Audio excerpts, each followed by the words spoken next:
about to have film and you and your brother walk in and I'm just staring at him like, ain't no way. So Op is standing next to me and I'm telling Op like, yo, can you take my phone and take a picture?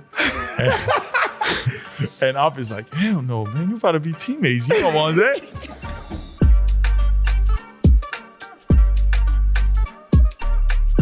Hello, everybody. Welcome to another episode of Thanasis show/podcast.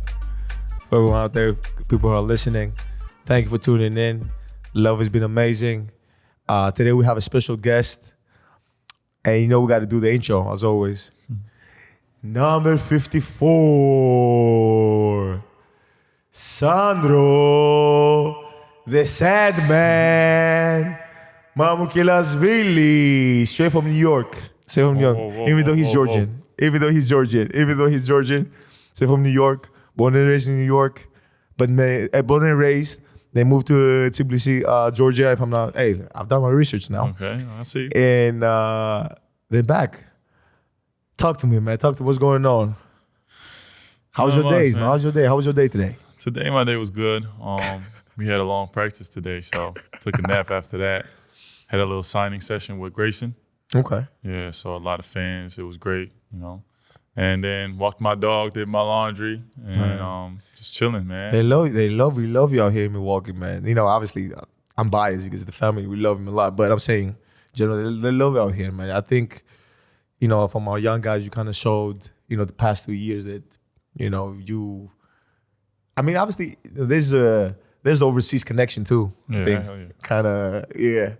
But Connecting us. yeah, but so let's just talk a little bit about like how you started. Like, how did you start basketball? So I started in Georgia. My brother was playing basketball, but he was just having fun with it. And my grandma was in the national team, Georgia national team in women's basketball. So, you know, growing so your up, grandma was the national team, right? My grandma was a really good player. She was one of the best players in Georgia. So one time I just went to see my brother practice and I loved it.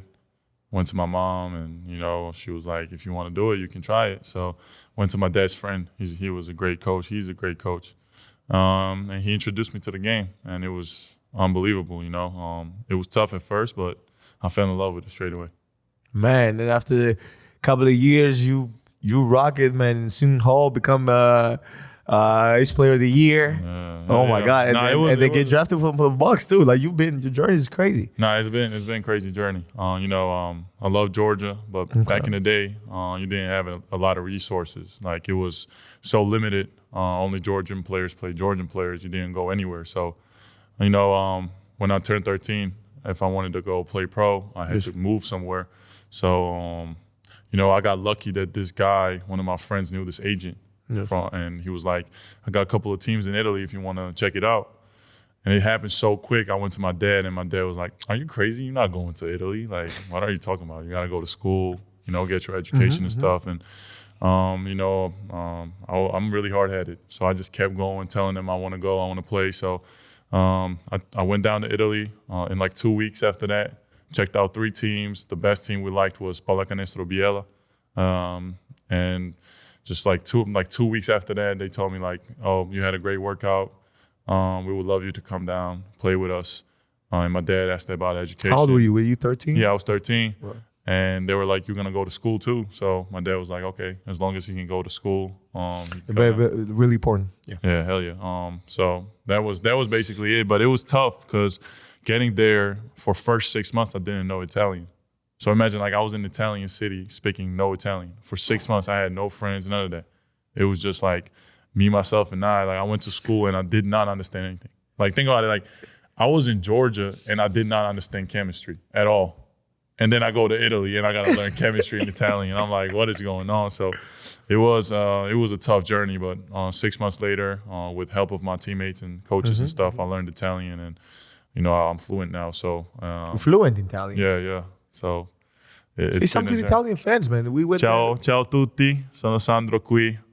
Mi manca Biella. Spero ci vediamo presto.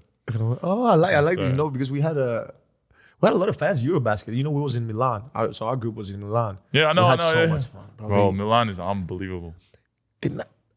there is something about, in Italy as a city too, about the fans. So they really love basketball. Like Greece, we really love basketball. So the fans were amazing. And one of, our best games was like against Italy. When we played against Italy, it was packed. Yeah, I know. Yeah. Think about it. Like, I was playing in Serie A too. My big team was in Serie A too, and I remember first going to the game, and I see all these people. They have their shirt off and like going crazy, and in Georgia you never see that. So I was like, oh my God! Like at the point, my dream was to play for that team, And then like seeing like early games, I was like, oh my God, this is unbelievable. So I know where you're coming from. So okay, you do that, then you go to college. How did you end up going to college? And how did you end up going to Seton Hall? So I'll tell you what happened there. Montverde Coach Boyle, he's one of the best high school coaches. Okay. He reached out to me, one of his assistants. He said he saw me play. He loved how I play. So if I want to go finish school in Montverde, he would love me to go. Montverde, yeah. So that's like a powerhouse of basketball, basically. Yes. Like there's D'Angelo Russell, Ben Simmons, Joel Embiid, RJ Barrett. Shout out to Montverde. So they took me in. And after that, I started getting recruited. And I remember my first offer was Gonzaga. Like the Gonzaga coach came down to see me in Italy. Yeah, nobody knows this story. He comes down. Who else played for Gonzaga? Gonzaga is like one of the best schools. Like it's like I don't know. Like I had a teammate who played for Gonzaga, Matt. Who? I think I had a teammate who played for Gonzaga. And then this other guy played for Gonzaga too, right? Yeah, Andrew Nemhard. Like you remember the guy who played on Pacers? He played for and another guy with the Wizards. Kispert? Is that Kispert? Yeah, Kispert. Played for Gonzaga. Yeah. So it's like a great school. Great players. And at the time, I'm like, what is Gonzaga? And they're telling me like we're in Washington and stuff. I don't know where is Washington. I don't know what conference they in. The only schools I know is like North Carolina and Duke. So I'm like, yeah, like, whatever, okay. And like then I get like all these offers, but I don't know what to do with it. Of course, like, you're not from there. Yeah, I'm not from. So like, all I'm doing is like, okay, I got an offer, and then they text me and I don't respond. And then I remember it was like March, and basically I had all these offers, and I'm like, okay, let's make a decision. And I start calling the team, like the universities back, and they're like, sorry, like you never responded. We gave your offer away. So I was like, oh my God. Because you don't know how you work. How would I know how it exactly. So could you explain for a kid, for people who are coming from overseas and they get offers right away when they get here? Like, how does that work? What do you have to do when you get an offer? So when you get an offer, the right way. Yeah, one of the assistant coaches is going to basically tell you, they love your game, blah, blah. They're going to tell you all this stuff about the school and stuff. And then they're going to say, like, you got an offer. And they're going to stay in touch. So one thing you got to understand is like, everybody's like interchangeable. Everybody can be changed. Like if you're not responding to them, like they're going to go find somebody else. You're replaceable for sure. Yeah, replaceable, exactly. It's almost professional sports. Yeah, so, I feel like you just got to stay in touch with them and search a lot about their school. Know who's a senior, who's a sophomore, who's a junior, who's leaving, who has a chance to get drafted, who's on your position, All that stuff you got to do. Because there are some people who go to schools and end up like being third or fourth guy, and then they transfer and then they got a red shirt and all that stuff. So I feel like you just got to stay in touch with the coach and make sure like, you're going to hear whatever you want to hear all the time, because that's how recruitment goes. But you want to find somebody who's going to tell you the truth and who's going to tell you like what they want to do with you, how they want to develop you and how their developing program is. So I feel like it's like not that complicated, but you got to be on top of your stuff. Like you can't be a kid when it comes to recruitment, because it's about your future, Yes, 100%. And you just got to text back. Just text back and say, hey guys, I'm here. Right now, this moment, I'm working on my game, or whatever the case might be. Like they're gonna be like, hey, how you doing? How was your day? And you just tell them like, don't be out there like, oh, like I don't want to. So I feel like that was the thing, but at the end, it worked out great. Senior Hall reached out. Okay. Coach Boyle went to Senior Hall, my high school coach, and so you gotta have some influence too. Like, I went down and I loved it. It's a small school, but a great basketball program. Okay. Like amazing, like development wise, I feel like it's one of the best in the country. Like from my freshman year, I went there and I had seniors in my team, and I didn't play. And, you know, mentally you got to be strong to do that. Like a lot of people would be like, oh, I want to go, I want to 100%. leave and stuff. So I had like All-American in front of me, Angel Delgado. He's the all-time best rebounder in Big East. So just learning from him. And then my sophomore year, coach told me like, yo, like from this year, you're going to be starting for me all 3 years and you're going to be playing. So I feel like he just kept his word, and that's why I appreciate it the most. Now I got a question for you. So you coming from overseas, do you always get along with all your teammates? Or you don't have to say anything. No. It's tough. It's It's definitely tough. You know, you come down here. I would say like overseas teammates, like they're more together. Like, you know what I mean? Like, I don't know. Like that's why. Like, you know, that's the feeling I had first time I came down here. Like everybody was so like they had like or this friend or that friend, but like. You know, it was not as close. Like I'm a hugger, you know, so I would like go and like I would hug all my teammates and hear like they're all like, you know, they're like a little like distant. So, and they had like, you know, we grow up different. You know, people here grow up different, have fun different ways, and then we grow up different, have fun different totally ways. Understandable. Yeah, so it was like tough at first. I was like, I don't know, man. Like they used to my English was great, but it was not great. You know, like sometimes I would like mess words up and stuff. So they would like have fun about that and tell me stuff. So I'd be like, man, whatever. So like that used to piss me off a lot. But you know, I feel like one thing you got to know, like when you're playing college basketball, like you go in the gym every night playing one-on-ones, and that's where like you got to like hoop, and that's where you make friends. I promise you, bro. Like as soon as you show them you're a hooper and you're a dog and you're gonna go out there and compete. And win them games, you go home and you feel good because they know like you're a dog too. Like because they never take plays out. Okay. So funny part about you saying you don't speak English, your accent kind of is New Yorkish. You know this, right? So I got drafted by the Knicks. I played 2 years for them, up and down with the G League and the team, and with the Knicks. And you definitely got the kind of New Yorkish swag, let's say, or demeanor. And the accent. Yeah, you can say that. I don't know. You know, I was in Jersey for 4 years. Jersey, New York is basically the same thing. I know people gonna hate on me right now for saying this because like it's not the same. People in New York might riot right now. Yeah. People be like, Jersey people always say they're from New York. So I was like, whatever. But I was born in New York. So like, you know, I always had this like little swag going on. Like I used to tell people like, bro, I was born in New York. And you know how much that meant in Europe? Like, bro, like I would go out when I was in Italy and I would just tell like, you know, I would tell girls, I'll be like, yo, bro, like I'm from New York. You know, like, yo, how is it? I'm like, yo, it's fire. Like, and I'd never been at the time. I only been to Chicago. So they would be like, how is New York? I'll be like, it's fire. And I don't know what I'm talking about. I'm just going off the movies and stuff. So it was fun. Like, but yeah, I was born in New York, so I always had that thing. Like, you know, I'm from New York. But you definitely. I mean, then you ended up playing for one of the biggest colleges in Jersey, in that area. Yeah. So you can't say you're not from New York. Trust me. You know, people from New York will tell you this. Once you spend 6 months in New York, you from New York. I guess so. Yeah. I love New York, bro. Okay. It's one of the best places. And so you leave Seton Hall, and then you go to the draft, right? Mm. How many NBA draft workouts did you have? I had like 18. Oh man, me too. 18 plus, yeah. It was crazy. The draft was like, think about it, bro. I go my senior year. I go back to school. I test waters my junior year. I broke my wrist mid-season, so teams are like, yo, like I promise you, bro. Shooting wrist or the other one. The other one. So look, I come back and I'm cooking my junior year. I'm thinking like I'm about to go to the league.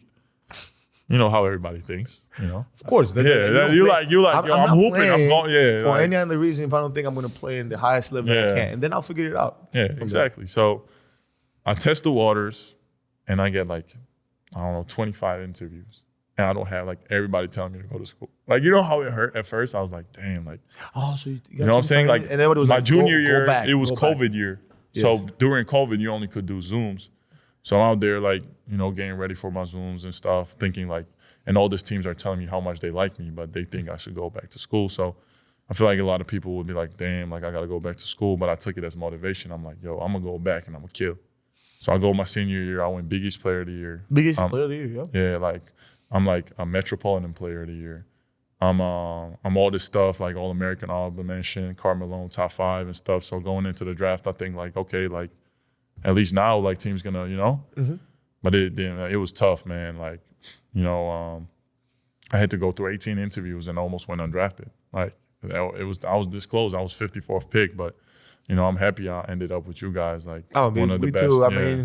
But it was tough. Like, it was like, bro, you go into this workouts and you cooking, but they still want like a younger guy, or like they always have this reason like, oh, he can't slide his feet or he can't do this, but I'm cooking the guys they're drafting.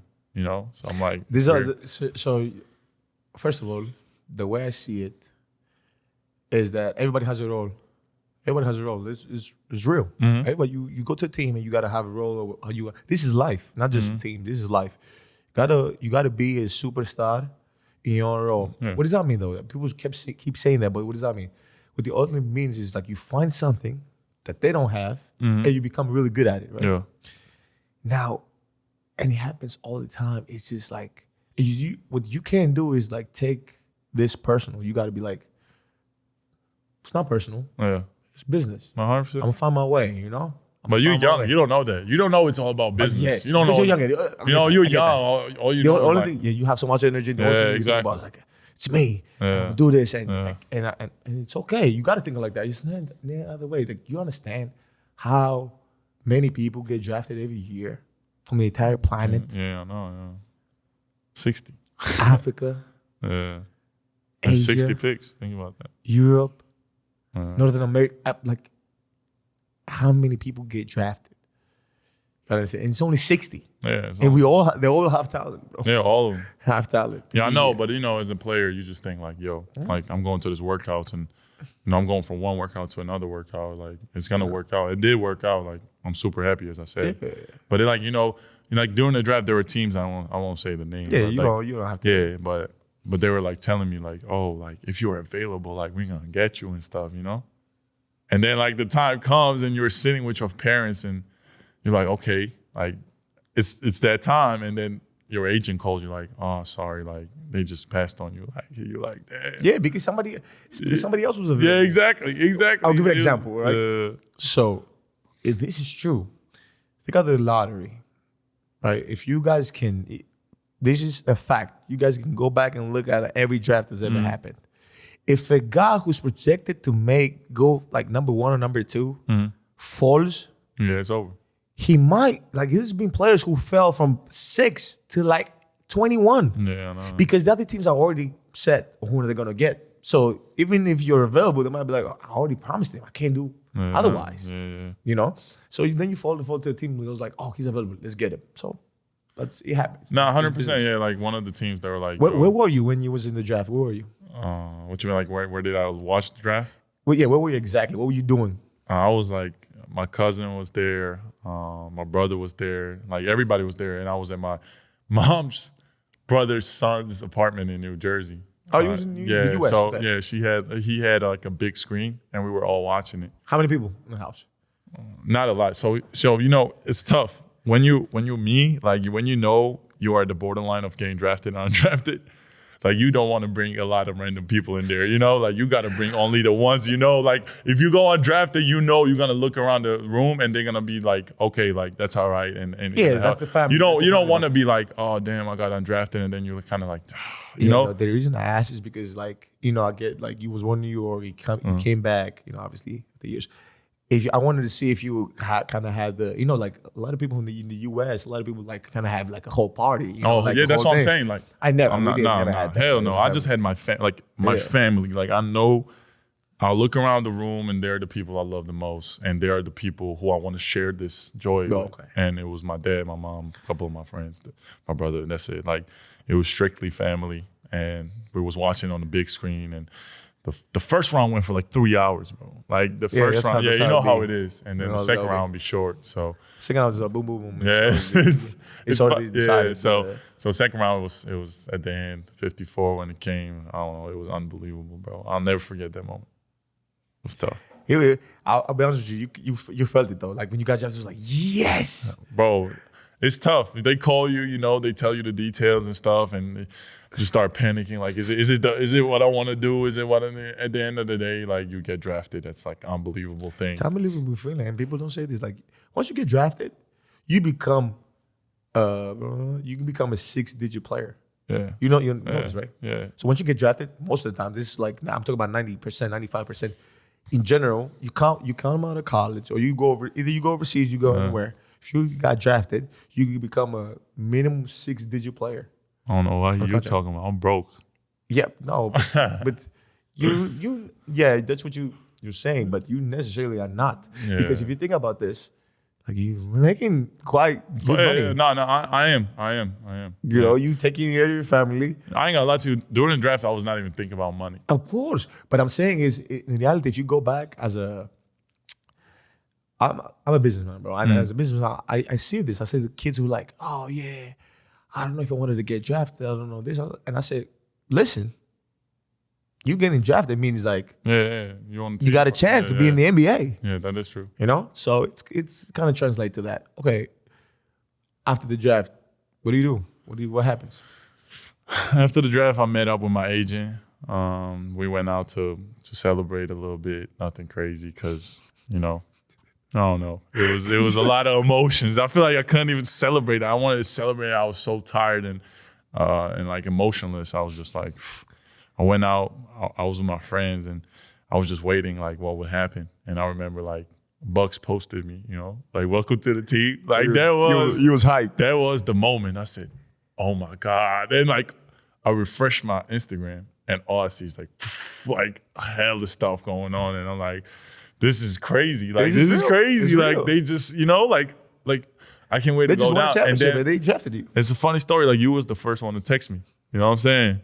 So I'm like, I'm refreshing my feed and all I see is like, yo, you know, like, I'm like, dang. And I'm telling my man, it's like, yo, Thanasis just texted me and like, I gotta welcome you to the team. Yeah, it was crazy. Not a lot of people like that night. Nobody really texted me but you. So I'm like, I'm going crazy. I'm like, yo, like, you know, and then I'm looking at it. Funny story about like, sorry, I'm about to jump a little forward, but I remember seeing your brother for the first time, bro. Like, I'll never forget it. We were in Vegas. Okay. We were about to have film, and you and your brother walk in. We did when we came to see you guys play. Vegas, right? Yeah. Okay. So he walks in, and I'm just staring at him like, ain't no way. So Op is standing next to me, and I'm telling Op like, yo, can you take my phone and take a picture? And Op is like, hell no, man, you about to be teammates. You don't want that. And I was like, oh, all right. First of all, you know that's perfectly cool, right? Yeah, I know. Okay, I was bro, about you to don't say, understand. Like, to me, it was like, damn, like he's an MVP, all that. Y'all just won a championship. And I'm like, that's Giannis, man. So it was like, just like when I searched up, like you had Drew, you, Giannis, all them play Bobby. I'm thinking to myself, like, wow, like I'm really about to go and like be their teammate. And it was great. Like it was unbelievable. You know, and me and Giannis was having this conversation. It was like, man, we got like, you know, great young guys, great culture. Because, you know, the culture does not come from but it comes from the whole team. Yeah, you know, we learn from guys, y'all exactly. and we carry the culture over. The culture, you know, for the next guys, guys, right? This is your second year with us. Yeah. And I was like, man, I need, you know, all this, like they got to buy in, they got to understand what we do here, how we are, you know, how like close we are and what we do for the Bucks and how we are as a family, you know? Nah. But I definitely kind of felt it too, because when we came to Vegas to you guys, all the guys were like, oh, shit. Yeah. All the guys are here. Like, you know, because a lot of guys don't go to the summer league. It's like, you know, these guys, it's like. It's very limited. Yeah. Even like Bobby was there, you know, guys like that, because we was all working out. But a lot of guys don't go out there so much to support, you know? I thought Bobby was mean at first because I remember meeting him for the first time and he was like, what up, Rook? And that's all he told me. And he just dabbed me up, walked away. I'm like, damn, like. No, he was like, he looked so mean. I'm like, I got nervous. I was like, yo. But what do you think now? Nah, that's my best friend. That's one of my best friends. Best friend, like, that's right? my guy. Like, I'm telling you, like it just, you know, you gotta. Nah, Bobby's like one of the kindest people I know. Like ever, bro. You know, underdog. Man, you know, and he's real. Like hell yeah, the real one. That's what you real know. Talk. You real know? talk. So so it was great after the draft, summer league, blah blah. Oh yeah. Okay, so you do summer league after the draft, then you go with the Bucks. I mean, we're going through a season. What do you think about the game, about the NBA? At first, First, like I remember my first training camp practice, and Giannis is in the locker room. I think his knee was hurting at first, so he didn't practice for like 3-4 practices at first. Oh yeah, we just got back from So he's coming back, and I'm telling him like, you better watch your back. I'm coming for you. I swear. No. So, say what you want to say. I'll tell you exactly. Yeah. What So happened I'm after this. talking to him like, you better watch your back. I'm coming for you, bro. Like, you know, you don't know me and stuff like that, right? But it's all jokes. Like, it's all fun games. I know he's who he is. But I know it's all jokes, but listen to this, bro. So you telling him all this time. I walk in the locker room, and he's like, man, like I like this kid, man. he's got it. I like this guy. Like he's gonna get me, but like he's gonna, competitive. He's gonna get him better. And he's like, he kept saying, I was like, what did he say? Did he say something? I was like, what did he say? He's like, no, I gotta get in. I was like, bro, relax. Like, no, I gotta get in. And then then he got in. It was crazy. Like I remember the first play, he just comes down and just does it like, he does the quick spin and just poof. And I'm like, oh, damn. And then I hate Nick for this, our guy Nick. He made he made a whole mixtape and he posted on Instagram, right? And all you see is like just like him like, or he's giving me a bucket, or he's like giving like behind the head back pass or some crazy stuff, and like all my friends are just like sending it to me. Like I'm on like every news outlet in Georgia and stuff. I'm like, use it as motivation, I guess. That's motivation, but it's crazy. They sending this stuff, but they don't know the actual story that you were like. Yeah, no, I was. You were like, but it's good because that's how you want to be. That's how you want to be. You want to be competitive. Bro, you were playing against like one of the guys who grew up watching. Like, I'm not gonna go out here and be like, but. I learned my lesson though. It was it was a fun day. And NBA games, they're fast, man. Everybody's so talented. In college, like, or you're faster than somebody, or you're more athletic than somebody. Here, everybody knows how to hoop. Everybody the same. If you don't go in there ready, you're gonna get cooked. Like, so I feel like it's more mental at this point. Like, if your mental is there, if you're competitive, like you can't control much. All you can control is your competitiveness, your effort. And I feel like if that's there, your energy, then you're gonna play good. Yes. Like that's what you have every game. Like when you go in, you play hard as hell, energy, defense, you chase the ball and stuff. And I feel like that's what gets you going. That's what gets me going. Like I can't play another way. But the thing is, and then you find rhythm. You're gonna find your shots, you're gonna find everything. But now that you say mixtape, right? Nick had a whole mixtape. I want to go back a little bit. Did you ever had a mixtape, like your own mixtape in high school? Like, I hit a mixtape. It's like blue chip mixtapes or something. So was it like Ball is Live? Oh no, blue. It was chip? like blue chip. It's blue like chip? basically the same things, And then that was my like. It's funny how it sounds, but I don't know if you grow up like this. But I was watching all them kids like Marcus Lovett and like Dennis Smith Jr. and like Chevy Woods. Chevy Woods. But the guys we watched.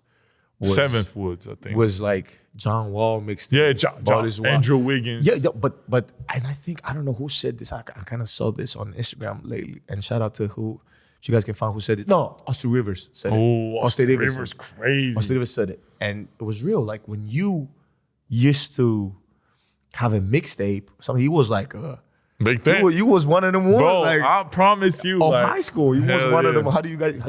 Is that right? What I said? Yeah, like, one of them ones. One of them ones. Like, nah, that's how it is. Like, I don't know if it's still like this anymore. Bro, what? Longer, but. Bro, I was in Europe watching it every day. Every day I used to watch mixtapes. Like, that's all I did at home. Like, Google, like, Shift Team. I remember all them Ballers Life socks, and I was trying to get a Ballers Life shirt, and shout out to Ballers Life. I'm not sponsored by Ballers Life, but that's how it is. But still, shout out. Like, they really changed the culture with that stuff. Hoop mixtapes, Ballers Life. You gotta give credit with the people when they do it. Like, they just like started this new trend, and I remember watching it. And, like, I remember like they said Seventh Woods, the best seventh grader in the country, and then he goes and like starts going correct. Like, bro, I promise you, pull up that mixtape. He dunking like that, and I'm telling my mom. Zion's mixtape, bro. Yeah, I'm telling my mom like, yo, I don't know if I want to go back to America. Like, this is crazy. Like, this makes no sense. We in the same grade. I'm in the 7th grade. I'm barely touching the rim. Like, so it was funny how like that really changed like how everything was viewed. And getting my first one, I felt like I was the guy. I'm like, So it was great. It was great. Okay, and now translate to the NBA. We didn't get to play a lot. Oh, we kind of played one game together. Like, Yeah, we killed. We cooked at the end of the day. Yeah. I think. What do you had? You had like 26, right? Yeah, we got like. I think you had 29. I had 26. We was cooking. Was cooking. I had one great pass to you. Yeah. Remember when I passed it behind that? But this is the thing I think people don't understand about the NBA. Like every player is great, bro. I promise you. Yes. You might think like some players can't play, but it's not true. It's not true. Like if you let guys play. Yeah, they can exactly. They can play. If you let them play, they rock. But I understand that it's about the role. It's about what you got to do. It's same thing with life and business. You know. Exactly. That you said it perfectly, bro. You got to be great at one thing in NBA. You guys gotta get you paid. Yes. You know what I'm saying? And then they're like superstars. Yes. No, but then the superstars, then you get to find your niche and everything. Yeah. Let me ask you, what do you think about outside the court? Like, where do you see yourself outside the court? See, it's tough right now. No, you don't have to say something. I'm not putting you on the spot. No. Like, have you ever thought about like, okay, what would I like outside the court? Like, what are you interested in? You see, it's tough. Like, I just have a dog. I love my dog. Outside the court, like during the season, that's all I do. What kind of dog do you have? I have a pit. Okay. So basically, what happened is they didn't want him. Nobody wanted him when I was in college. So you adopted him. Yeah. So like, I was like. Basically, what happened is somebody dropped it off to my friend, and he was like, "I'll pick him up in like 5 days." And the dog was eating like Chick-fil-A sandwiches and stuff. And it's like 2 months old puppy with rashes and stuff, still like worms in his poop and stuff. So I'm like, I take him to the vet, and I was like, so wait, he dropped him and then he was like, I'll be back. And then I'm like going to my friend's house, and all I see is this wild dog running around. How many days went by too? Like 5, 7, 8. I don't know. It was like mad long. And then I call my brother. I'm like, yo, there's this puppy. Like you want to come check him out? And he comes in, and he was so sweet. And then I took him to the vet, and then I slept with him for a night, and it was done deal. I'm like, I'm not giving it away. And since then, hey, what about the guy who came back for the dog? Oh, so look. So I call him. I'm like, this is not like. I tell my friend like, call him and tell him this is not his dog no more. Oh my God! Yeah, you punked him. I was like, bro, this is my dog now. Like, what are you talking? Punked him. And this guy's like, but no, like he didn't take care of it. Though. Yeah, he's like, no, I'm coming back. I'm about to take dog to my mom's house in Texas. I'm like, we're all the way in New Jersey, like, and you can't take care of him now. I feel like you're gonna lose this dog midway to Texas. Yes. So I'm like, I'm not giving him the dog. And then we settled where like I was keeping the dog. And he said, okay, he was fine with it after. He was like, he was not fine with it in the beginning. No, he was never fine with it. But But the thing is, like, it's your responsibility. You got to really take care of it. If you buy a dog, like, don't get me wrong, like, since having this dog, I had a dog when I was young, but I didn't really realize like how much love they show. Like when I was young, like it was just a family dog, yes, and I would love him, like play with him. But like when you really have to like teach your dog sit, stay, to lay down, like don't poop at home, like stuff like that, and you pour your heart in it, and then he shows you love, then it's different. Like it becomes your best friend. And man, I want to get another dog. Like I want to get 7 more dogs, and like it's just like okay. Yeah, it's that. So off the court, I just stay with him as much as possible because we travel. Mm-hmm. I'm not married. So just put this out there. No, seriously, you can promote yourself. I know. Yeah, that's what I'm saying. Put it out there. I mean, obviously, it's not a dating show or a dating. Yeah, I know. Pod. Well, I'm gonna use my platform to say I'm 6'10", good looking, from Eastern Europe / New York. So if y'all guys looking for somebody, like I'm free. Okay. So yeah, that's all I do, bro. My cousin live with me, and he's my best friend. So I feel like you just do nothing all day. Just whenever I'm free, just go and try to play basketball as much as possible. Like we really go to the gym and talk, and then we just shoot. And then that's good. Come home. Yeah. At least you got a. Nah, we always go to the gym. Like that's too. Like I feel like you get so used to like staying in the gym. When you have off, you're still gonna want to go to the gym. But yeah, most of the time I just stay with my dog and do it. Have you ever felt like down and feel like, man, I can't. I need something like to uplift me. And if you did, how did you like? Oh, okay. That's a great question. So I'm more of like an adventurous guy. Yeah. So if I feel like I'm down and there's a zoo here, I love animals. As I said. So you will go to the zoo. So I'll go to the zoo, or I'll find something to do. Like it will sound childish, but like I go to Dave and No, it Buster's. doesn't. It doesn't. Dave and Buster's, like Sky Zone, something to get my mind off it, you know? No, it doesn't sound childish. It's like you know, some people love mechanism. some people love going sense, going shopping or something to get your mind off it. Okay. For me, it's always like some adventure stuff, you know. So you go like as they say, we call this from Greece, like at home, we call it shopping therapy. Okay. Basically, you do like you go out there, you buy something, you feel nice. Yeah, that's what I'm saying. Like some people do that. I prefer like going somewhere, like just like having fun, like really fun, like getting your mind off it. You know what I'm saying? Like you don't think about anything else. You don't want to think about basketball some days, you know. When it's not like some days you're like let me get my mind off it. Because I've been so worried about it or so like it's so important to you. Basketball is life. So sometimes you want to do something else. So I just go with Dave and Buster's and then go get some good food. What's your favorite game? What do you play at Dave and Buster's? Basketball. Basketball, you like shooting game or like they got like so basically my favorite game is like this the big claw and basically you gotta get like a big toys. Yeah. And so I try to do that all the time. Just get big toys. So do you play a little bit or you play like 10 times in a row? I play until I win. I got it. So you one of them guys like I get competitive with the claw. I'll be like, come on. Like so you play like 20 times in a row.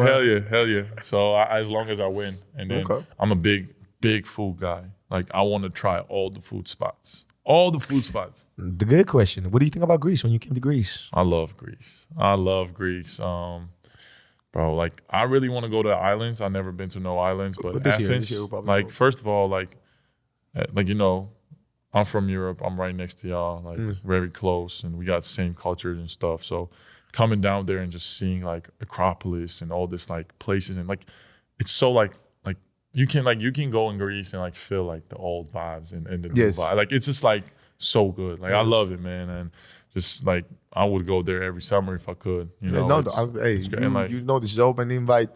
Thank you. Whatever you need, house, anything, you just let me know. This is not even a question. I said that on purpose so you could see. So you can put me on the spot.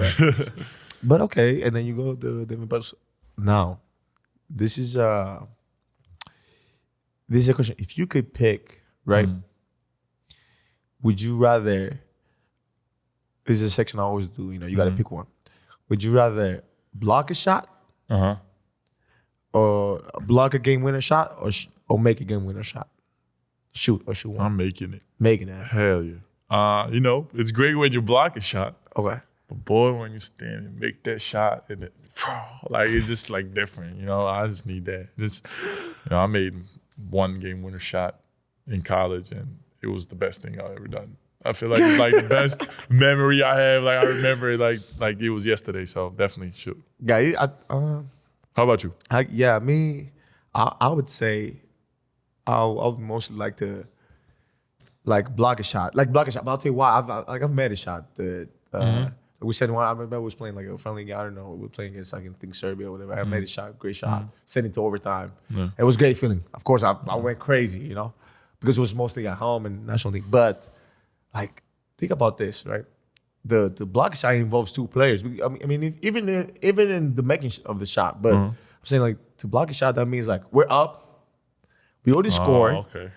He wants to get a bucket, right? And he's like trying to get him off, man. All of a sudden, you remember when what Drew did doing with the Celtics? Oh my God, that was how crazy was that? That was fire against the Celtics. And I remember. I think it might have been Game 5 to force a Game 6. How crazy was that? That was unbelievable. Like, but at the same time, like I don't know, like to me. But I know what you mean though. Like blocking a shot, game winner shot, or steal, and all of a sudden, and everybody goes crazy. Yeah, I can see that. I can see that too. I don't know. Now you kind of made me like. Okay, so another question. Let's move on to the next one. So the next one is, chocolate ice cream or vanilla ice cream? So let me throw you off. Chocolate ice cream or vanilla ice cream? That's a great question. Let me see. Like you know them machines who give you like this swirly ice cream, or no? Like they got it at McDonald's, and you can ask them like half and half. The swirly. Yeah, it's like comes down like this. I kind of feel I've always wanted to get one, but I've never gotten one because it's never. So basically, what I would do is I would get like a vanilla ice cream with chocolate fudge. You know what I'm saying? Oh, that's fire. So, but I would go with vanilla. Vanilla, okay. Would you rather? Are you gonna pick? Would you rather know everything about the past or know everything about the future? I will say this: whatever happened in the past is none of my business. So I'll go with the future. You know? Okay. Why do you think that way? You know, it already happened. It already happened. I can't really change nothing about it. It's out of my control. It happened already. Like if it's different if I know the past and I can go and I can change stuff and I can come back, then I will take the past. No, I'm just saying from a perspective of. But if I know, like if I can see the future, like you know, I feel like I can be more helpful than knowing that. I'm just saying from a perspective of a historian. Yeah. You know everything about the past, and so nobody can. All these books you're reading, you could just be like, "Hey, I know this is incorrect." I know exactly what happened. That will be crazy. That will be, that will be crazy. Imagine like if everything is here is like just whatever people made up, or like how many times they rewarded it or something. Yeah, because everybody has wrote their own version of it of everything. So, okay, I can see that. Do you play games at all? Video games? Nah. You don't play video games at all? I don't like video games. Why? I try to get into them, but after like 5 days, I just be like, I can't do this. So you... I can't. I don't know why. I don't know what's wrong with me. I hate video games. Like, only video games I like is like a story video game. You know, like Mafia 2. And you got to plot and you got to like, or like stuff like that. But I hate Grand Theft Auto? Yeah, like a game like that? I don't like the online one. I like only like the version where you got to like... the story, like you really being the character. Yeah. Okay. Far Cry or something like that. That's but I don't really play games. That's valid. Okay, so now we'll go to a section. I'm gonna tell you some stuff, and you're gonna tell me what's true and what's false. Right? Okay. I got you. Let's get it. Look. I want to see what you think.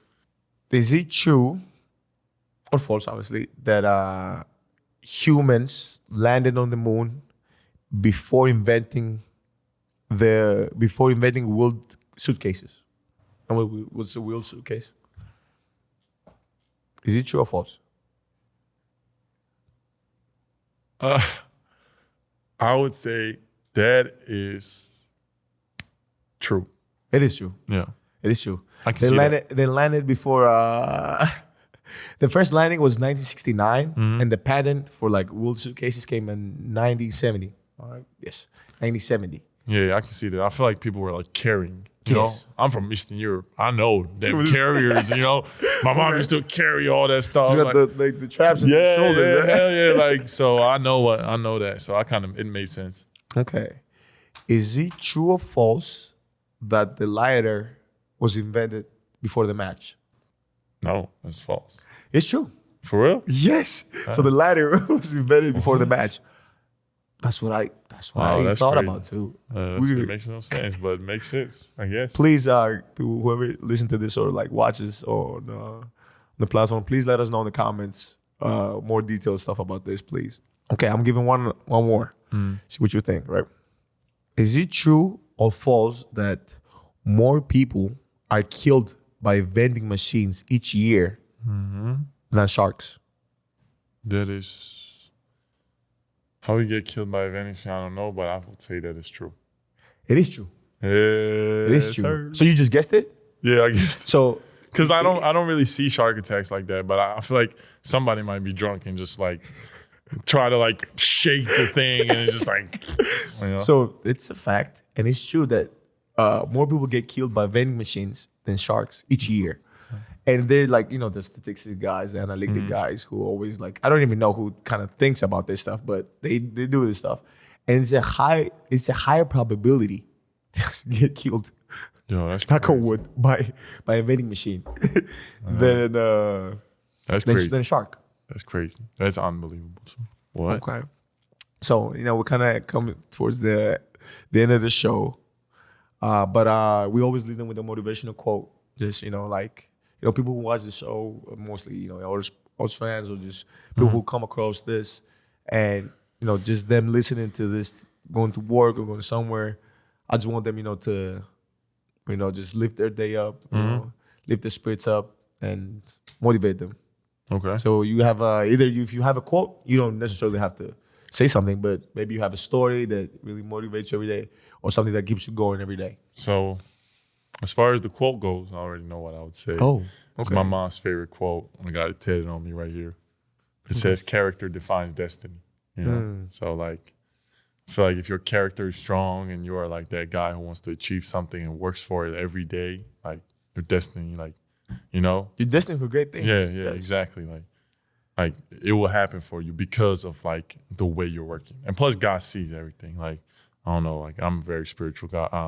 Like spiritual religious guy. So, like I feel like God always rewards hard work. You know. Amen. In some shape or form. He does. You know, that's definitely that. Like, you know, and then motivational stories, like, just don't ever give up. Like, I've been nowhere. Like, I've been like in like how many places? Georgia, Italy, Florida, Jersey, to just get here, and still working on it. So, you know, don't ever think like you made it. Like, you're always in the constant work. So just keep working, keep your head up, and you know, when the bad things happen, you know, like, just keep working. Like, it will go away, like, at some point. It's gonna be better days are coming. Yeah.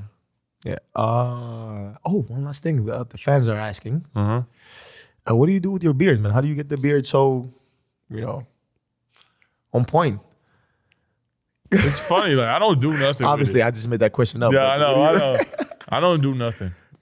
I just. So it's genetics then. Yeah, it is. Definitely is. It's crazy how I got some red and some, like, you know, I take pride in my beard. You know, it's just like, it's one of them things, like, what defines me. So I'll take, like, if you want to have beard like me, you can't, because it's the only beard. You can't. It's the only one beard in the world. You gotta give him a little bit of hope. Nah, Oh, not man. even there. No hope. Ah, man, thank you so much. You gotta be Georgian. Yeah, that's all I'm telling.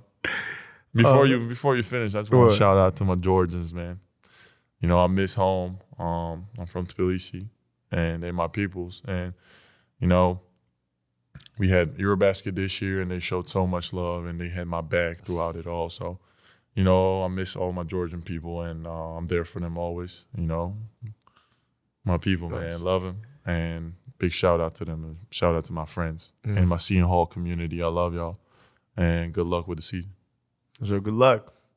Man, thanks so much for being on the show.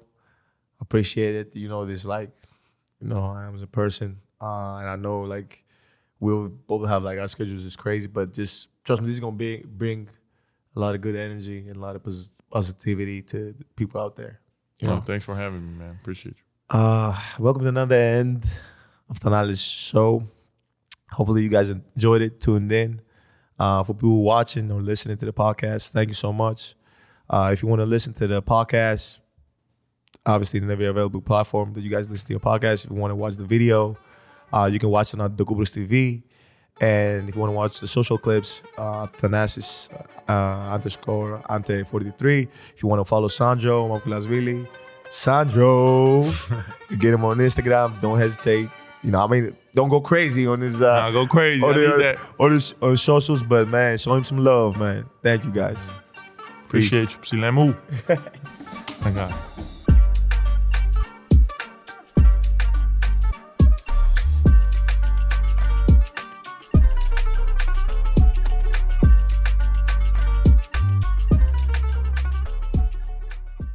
Thanalysis is recorded at No Studios, Milwaukee's creative hub and production studio.